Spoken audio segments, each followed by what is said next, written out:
오늘도 세상에서 어찌할 바 모르고 마음에는 가시로 계속 찔 수밖에 없는 상황 속에서 어떤 때는 혼자 하늘을 보고 하나님 앞에 하소연하고 눈물을 흘릴 수밖에 없고, 어떤 때는 사람에게 아무리 매달려도 답이 없는 이 세상에서 여러분, 하나님은 우리에게 그래도 은혜와 긍휼을 주시는 줄 믿습니다. 이때의 말씀입니다. 말씀을 주시는 하나님께 감사합니다. 욥기서 9장 몇 구절하고 10장 몇 구절만 읽도록 하겠습니다. 9장 1절. 욥이 대답하여 이르되 진실로 내가 이 일이 그런 줄 알거니와 인생이 어찌 하나님 앞에 의로우랴. 그가 해를 명령하여 뜨지 못하게 하시며 별들을 가두시도다. 그가 홀로 하늘을 주시며 바다 물결을 가두시며 북두성과 삼성과 묘성과 남방의 밀실을 만드셨으며 신나가서 오는 이를 쇠서 오는 이야기를 하시느니라. 그가 내 앞으로 지나시나 내가 보지 못하며 그가 내 앞에서 움직이시나 내가 깨닫지 못하느니라. 가령 내가 의롭시라도 대답하지 못하겠고 나를 심판하실 그에게 간구할 뿐이며 나의 날이 경주자보다 빨리 사라져 버리니 복을 볼 수 없구나. 그 지나가는 것이 다른 배 같고 거기에 날아다니는 독수리와도 같구나. 하나님은 나처럼 사람이 아니신즉 내가 그에게 대답할 수 없으며 함께 들어가 재판을 할 수도 없고 우리 사이에 소멸한 줄 만들 자도 없구나. 내 영혼이 살기에 곤비하니 내 불평을 토로하고 내 마음이 괴로운 대로 말하리라. 내가 하나님께 아뢰오니 나를 존재하지 마시옵고 무슨 까닭으로 나와 더불어 변론하시는지 내게 알게 하옵소서. 나의 허물을 찾으시며 나의 죄를 들추어 내시나이까. 주께서는 내가 하지 않은 줄을 아시나이다. 주의 손에서 나를 벗어나게 할 자도 없나이다. 생명과 은혜를 내게 주시고 나를 보살피심으로 내 영혼을 지키셨나이다. 내가 악하면 화가 있을 것이오며 내가 울을지라도 머리를 들지 못하는 것은 내 속에 부끄러움이 가득하고 내 환난을 내 눈이 보기 때문이니이다. 주께서 자주자주 증거하는 자를 바꾸어 나를 치시며 나를 향하여 진노를 더하시니 군대가 번갈아서 치는 것 같으니이다. 내 나라 동지 아니하니이다. 그런 뜻을 지키고 나를 배우사 잠시나마 평안하게 하시되 내가 돌아오지 못할 땅 곧 어두운 곳 죽음의 그늘진 땅으로 가기 전에 그리 하옵소서. 아멘. 할렐루야. 아멘. 성도님 만나서 반갑습니다. 한번 옆 사람하고 웃으시면서 인사하겠습니다. 한 주간 평안하셨습니까? 네, 한 번 더 하겠습니다. 추석 명절 잘 보내시기 바랍니다.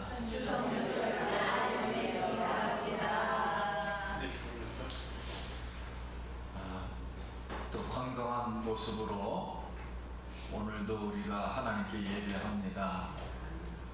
우리 추석 명절 또 보내실 우리 성도님들, 가정일터, 자녀, 우리 하나님이 함께 하시고 하나님의 은혜와 축복이 온 가정 위에 넘치기를 기도합니다. 아멘.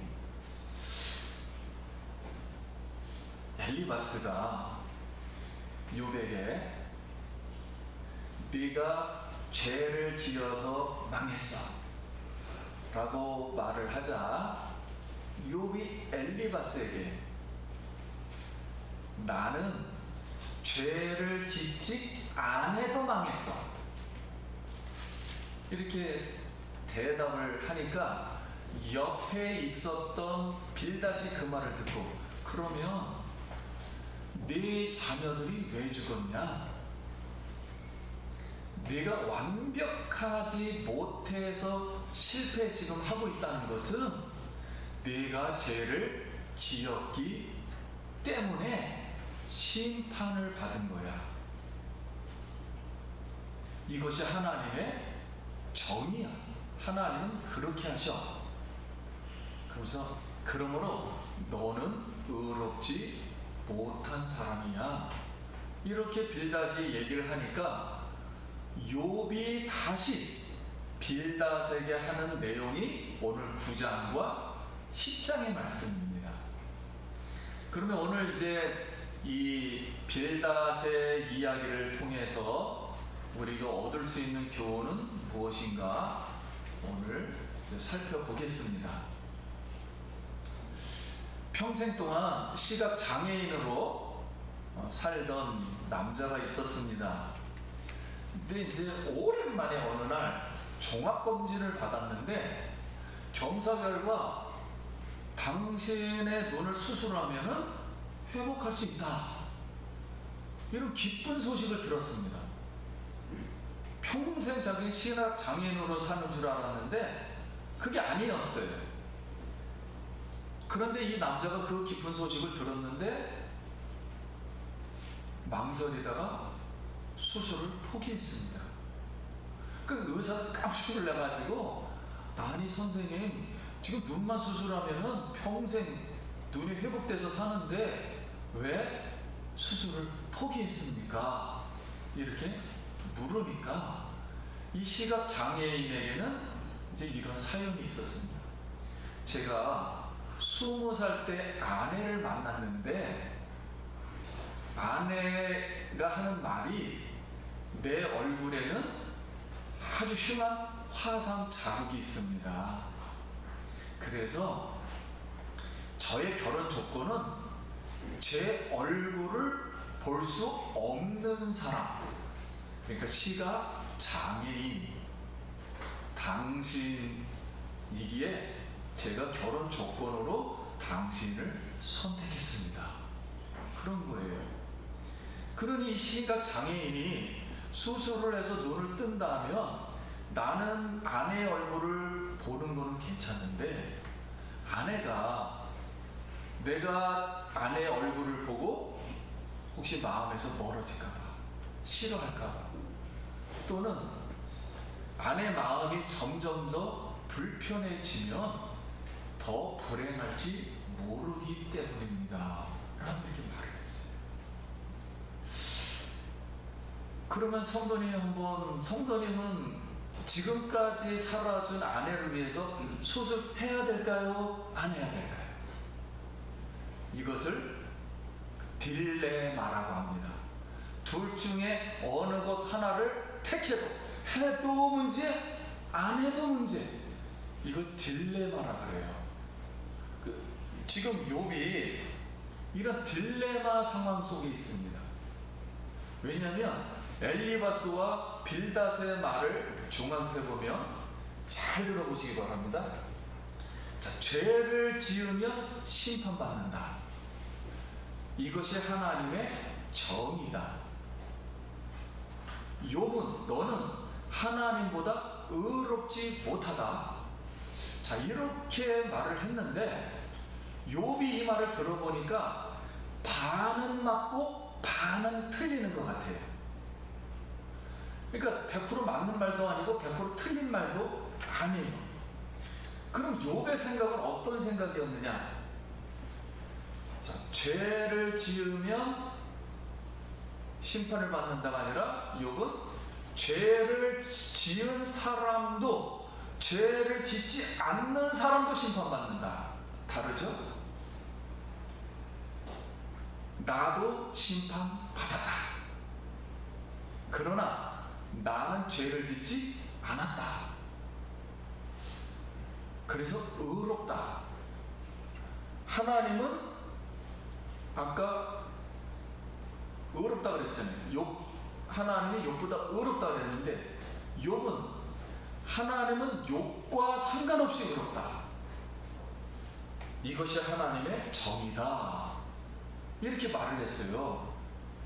그러다 보니까 욥은 지금 둘 중에 하나를 선택을 해야 됩니다.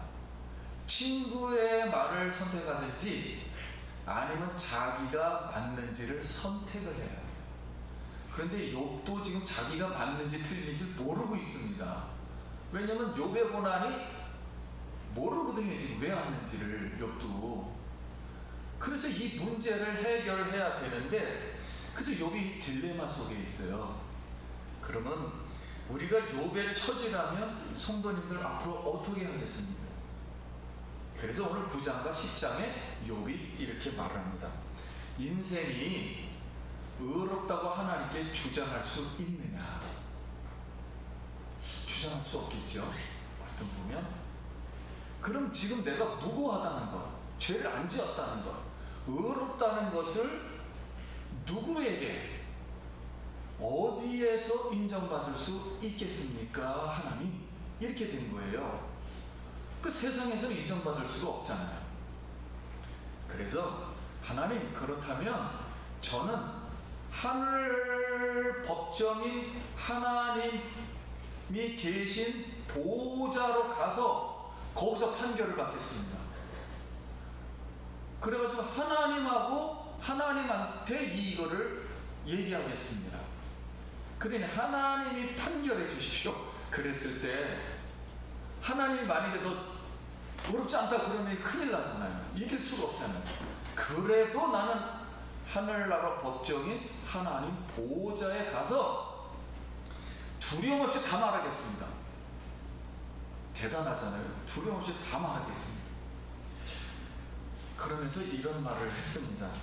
성도님, 우리 예전에 그 TV에 보면, 사극 보면은 어느 사람이 죄를 안 지었는데 의금부에 끌려갔어요.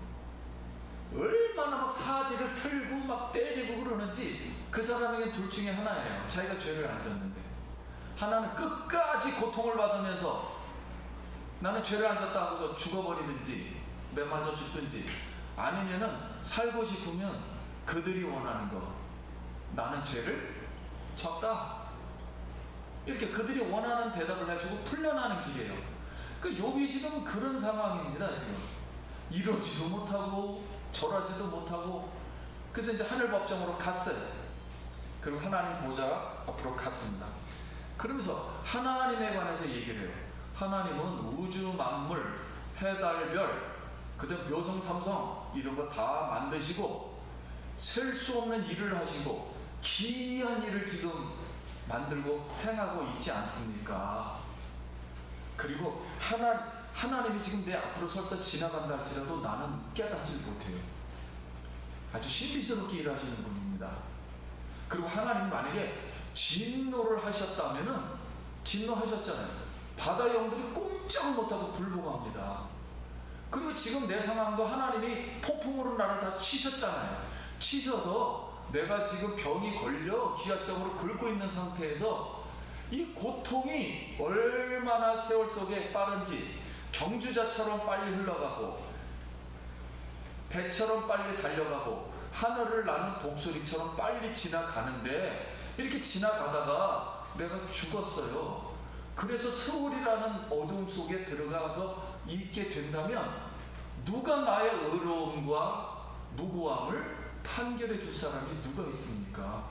그러니 지금 나에게는 나를 무고하다고 변호해 줄 사람, 의롭다고 변호해 줄 중보자, 판결자가 하나님 없습니다. 이거 어떻게 해야죠?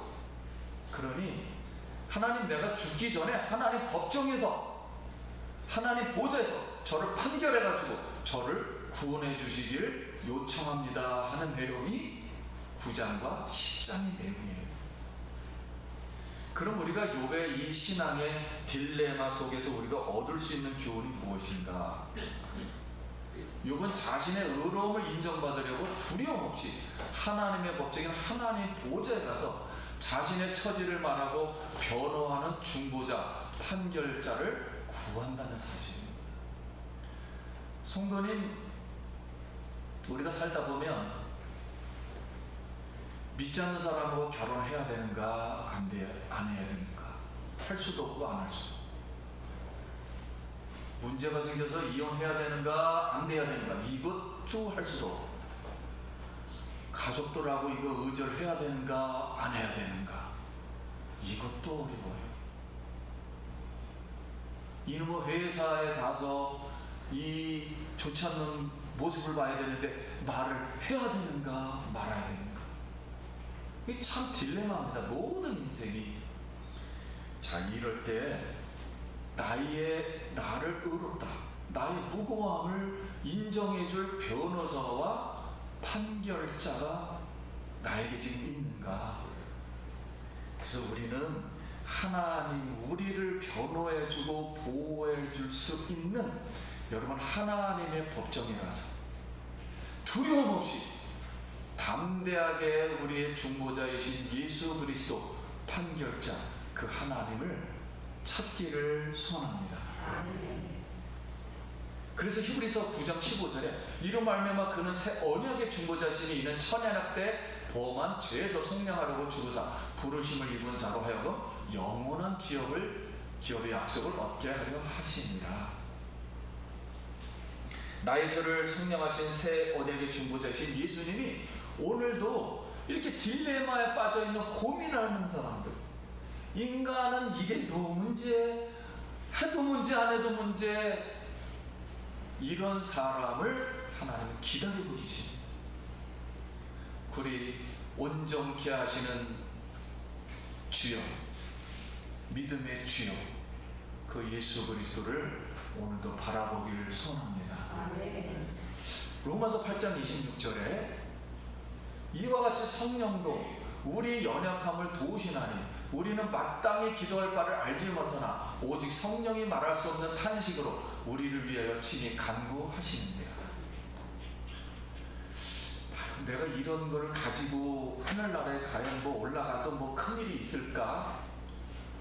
성도님, 나의 죄를 속량하고 예수님의 성령으로 우리의 마음을 하나님 법정으로, 하나님 보호자로 데리고 가서 함께 우리의 연약함을 위해서 위로해 주시고 탄식해 주시고 도와주시고 변호해 주시며 간구해 주십니다.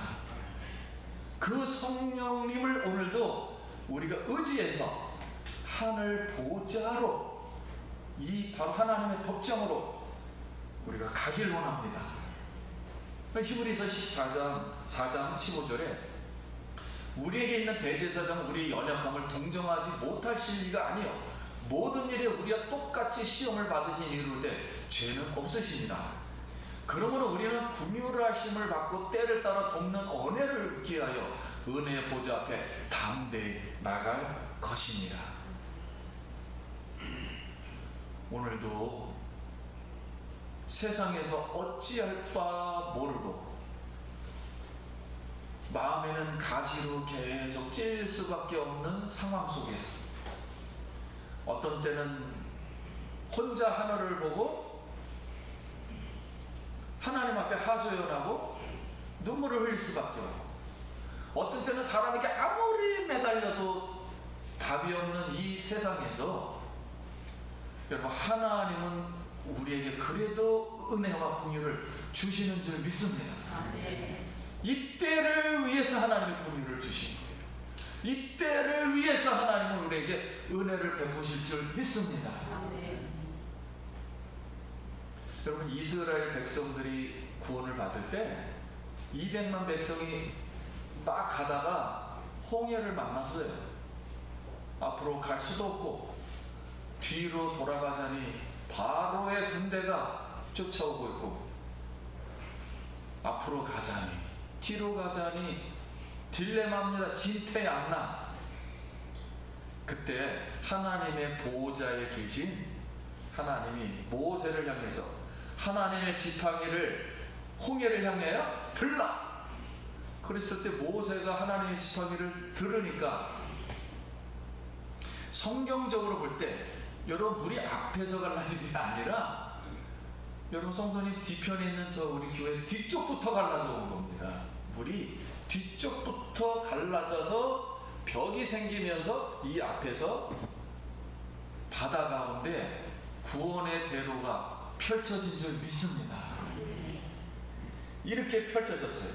그럼 지금 이 욥처럼 어느 쪽도 선택할 수 없는 이 딜레마의 상황 속에서 우리가 할 수 있는 게 무엇일까요?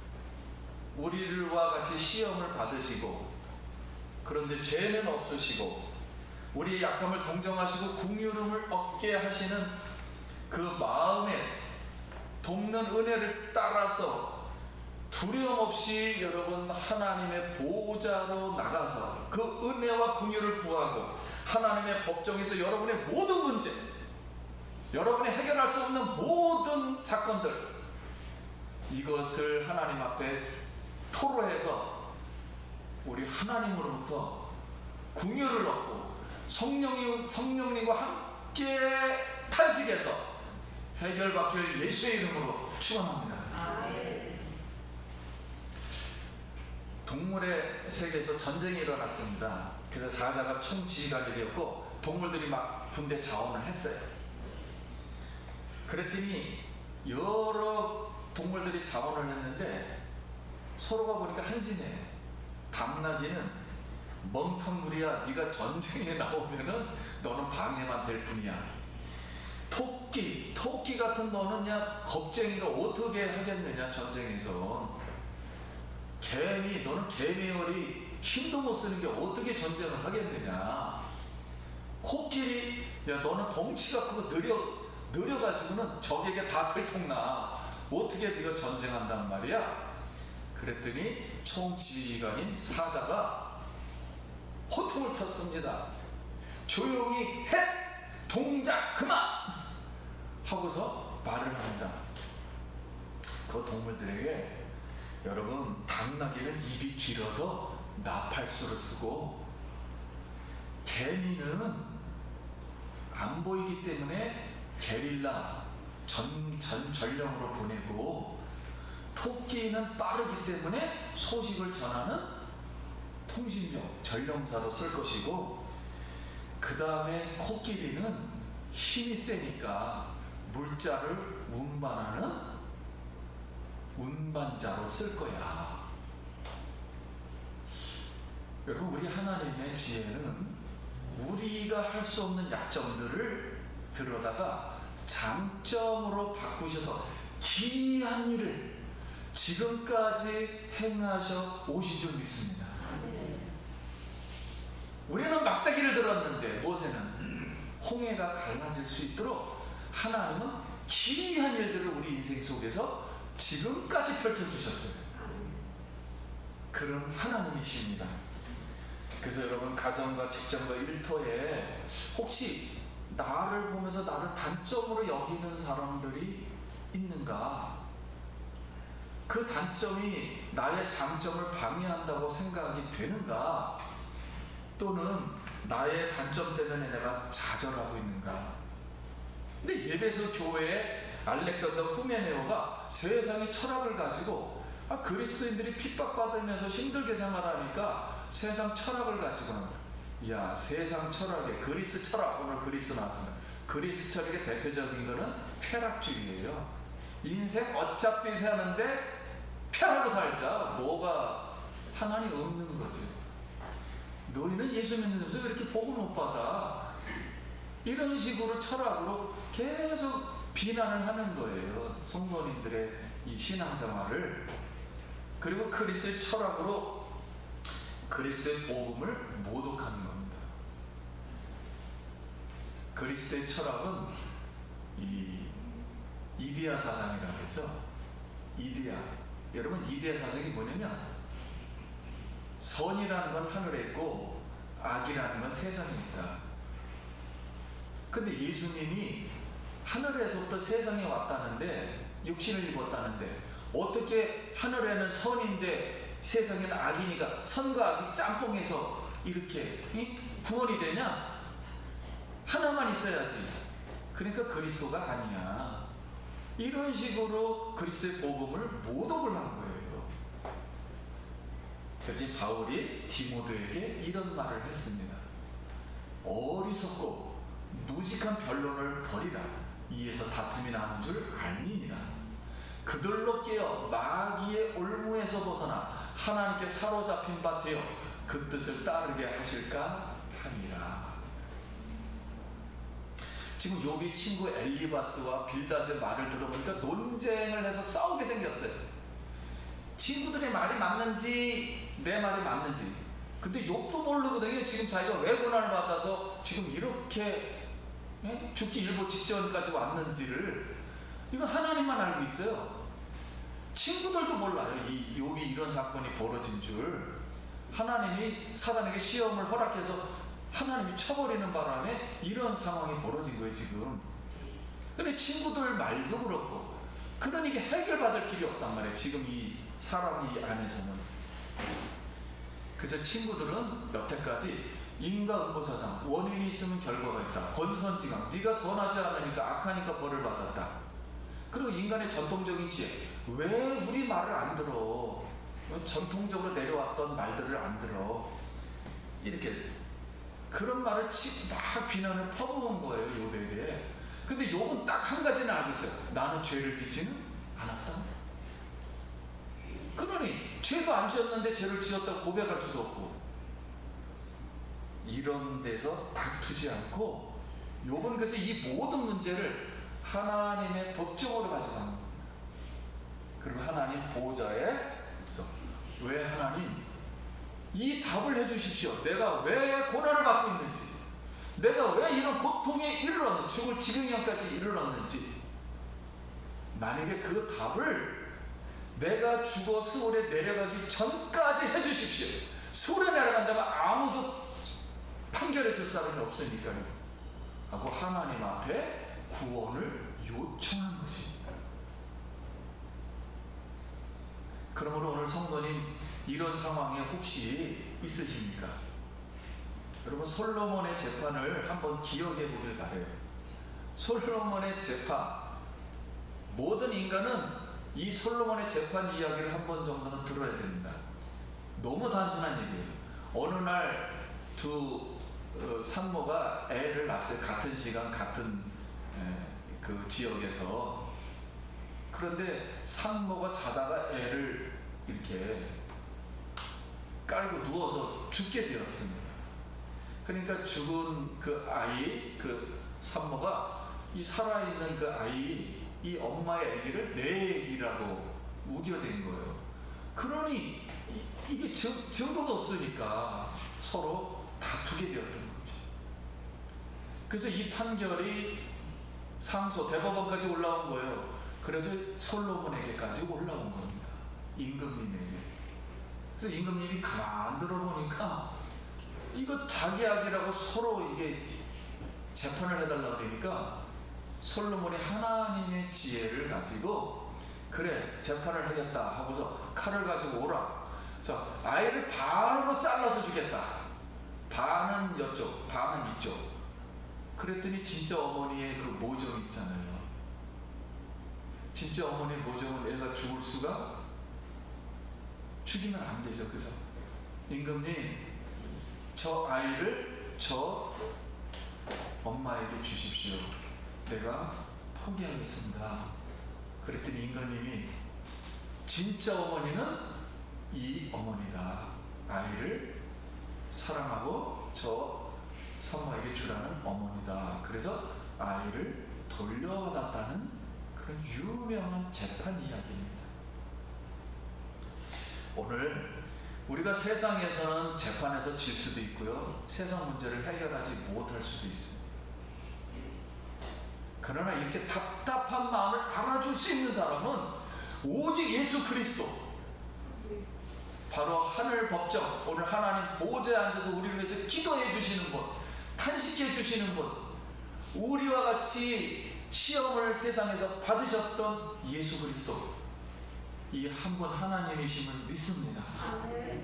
그래서 이분에게 가서 물어도 보고 울어도 보고 문제의 답도 달라고 외쳐보기도 하고, 여러분, 이 예수님의 중보자 우리 예수님께 사랑받고 은혜받고 긍휼받기를 축원합니다. 말씀을 마칩니다. 우리 죄를 속량하고 오직 나의 무고 의로움을 변호해주고 판결해 주실 분이 오늘 우리 하늘 법정 하나님 보좌에 예수님이 우리를 위해서 기다리고 계십니다. 그리고 성령을 주셔서 우리를 거기로 와서 얘기해 주기를 원하고 계세요. 그리고 하나님은 충분한 은혜와 긍휼을 오늘도 베풀어 주십니다. 하나님의 지혜로 나의 단점을, 나의 인생의 어려운 문제를 긍정으로 바꿔서, 장점으로 바꿔서 크게 쓰실 하나님의 긍휼을 입고 오늘도 하나님의 법정에 하나님의 보좌로 가서 우리의 딜레마, 인생에서 해결할 수 없는 이 어려운 문제를 고백하고 여러분 해결받고 위로받길 다시 한번 예수님의 이름으로 축원합니다. 오늘도 이 은혜와 긍휼이 여러분 또 앞으로 일주일 후에 맞는 온 가족들 추석날에 모여서 하나님의 은혜와 긍휼이 넘치는 추석 명절 잘 보내시기 바랍니다.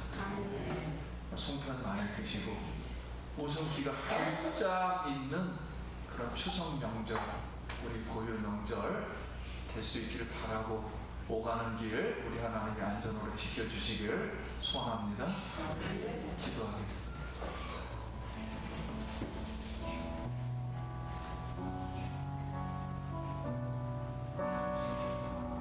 같이 한번 하나님께 기도합니다. 하나님의 은혜를 감사합니다. 오늘도 이 요배 신앙을 통해서 우리의 어려움과 슬픔과 고통과 이 애통을 하나님께 가져가서 하나님으로부터 위로받고 해결을 받고 하나님의 판결을 받고 의로움을 받는 우리 모두가 되게 하여 주시옵소서. 하나님, 우리가 드리는 예배가 하나님의 영광을 받기를 원합니다. 우리는 연약하고 때를 따라서 하나님의 긍휼이 필요합니다. 지금 긍휼을 내려 주시옵소서. 은혜를 베풀어 주시고 우리가 해결할 수 없는 모든 문제를 우리 하나님 법정에 갖고 갔을 때 두려움을 없게 해주시고 우리 하나님이 판결해 주셔서 너는 의롭다, 이 문제를 다 주님이 해결해 주셔서 우리가 하나님 앞에 평안으로 항상 신앙생활을 할 수 있도록 우리 자녀들과 일터와 우리 가정들을 지켜 주시옵소서. 주 예수님 이름으로 기도드립니다. 아멘.